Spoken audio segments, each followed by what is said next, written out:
Hi everyone!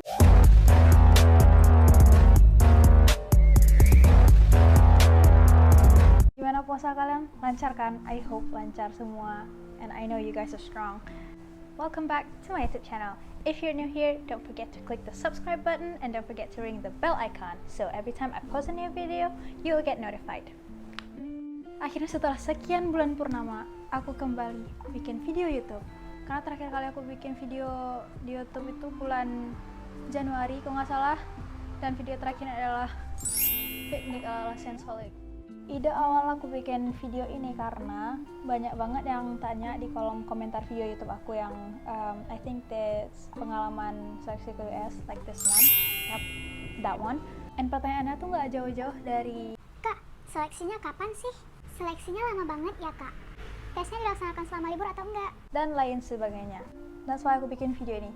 If you're a 10th grader, kalau kalian tuh naik kelas 10 this year, pay attention. Kalau kalian belum kelas 10 alias masih SD atau SMP dan kalian berniat untuk ikut program ini, pay attention too. Okay? Pokoknya intinya kalian perhatiin. If you guys are curious about this program especially, kalian bisa cek di Instagram Binanta Budaya. Okay?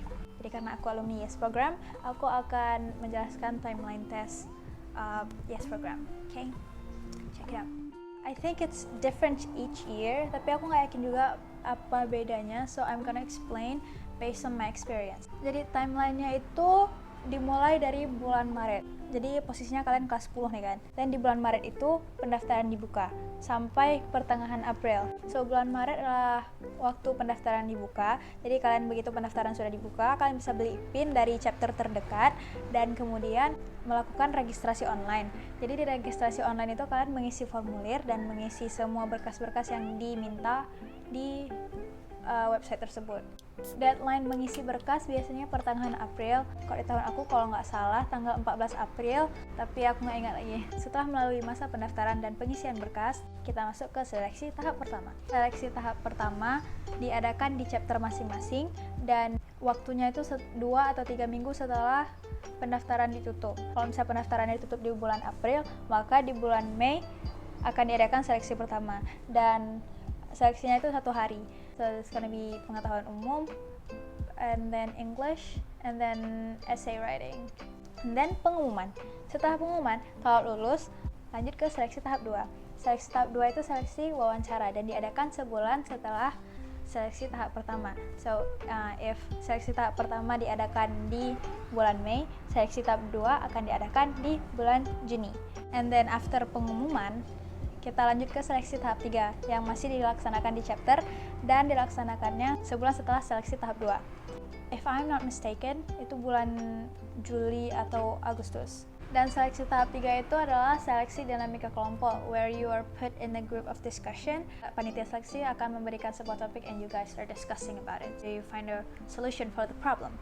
Dan setelah seleksi tahap 3, kita menunggu sebelum seleksi nasional yang akan diadakan di Jakarta. And usually diadakan pada bulan Desember. So, before seleksi nasional, 2 atau 3 minggu sebelumnya akan ada pengumuman apakah kalian berhak mengikuti seleksi nasional atau tidak. And then in that 2 or 3 weeks span of time, itu kalian diberikan waktu untuk melengkapi semua berkas yang diminta oleh panitia seleksi nasional. So yeah, there's a lot of paper that you need to work on. I struggle, like I really struggle because karena aku banyak berkas yang belum aku lengkapi and yep, I freaked out most of the time. After seleksi nasional, maka hasil seleksi akan dikirimkan ke pusat. I think it's the US Department karena disitulah pertimbangan kalian berhak diberangkatkan atau tidak. Jadi kalian menunggu pengumuman itu selama 2 bulan. Why is it 2 bulan? Karena pertimbangan untuk membawa kalian ke US itu banyak banget. It's a lot of factor to think about. Aku nggak tahu persyaratan spesifiknya bagaimana. I don't really know, honestly. Setelah 2 tahun berlalu, I couldn't figure that out. Setelah pengumuman, itu kan bulan Februari dan posisinya kalian udah kelas 11 semester 2. And then kalian menunggu sampai waktu keberangkatan. Dan waktu keberangkatan itu di bulan Agustus. So Agustus itu udah masuk ke tahun ajaran baru. So berangkatnya kalian kelas 3 semester 1.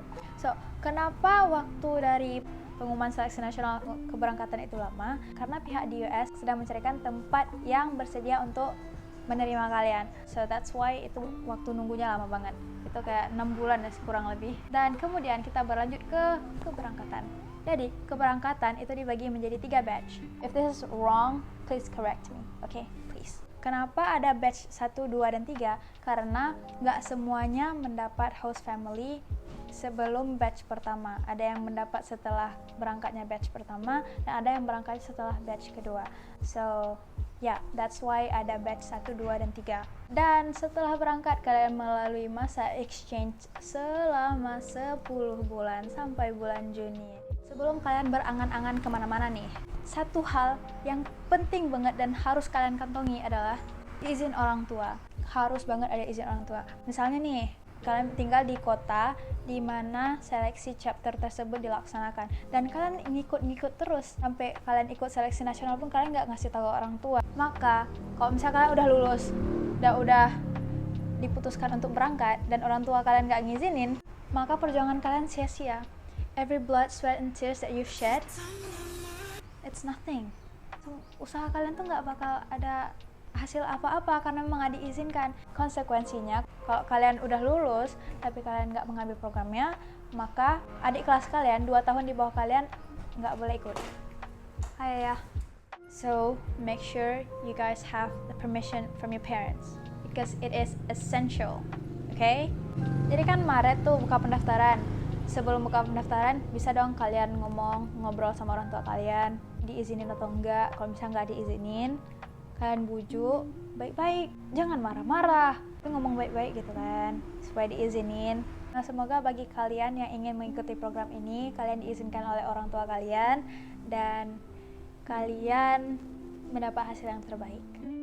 So this is the end of the video. Dan kalau misalnya kalian punya sesuatu yang pengen aku bahas, you can comment it down below. Kalian bisa komen di bawah. I'll try my best to post a new video 3 or 7 days later if I am not busy. Okay? See you in the next video. Bye bye.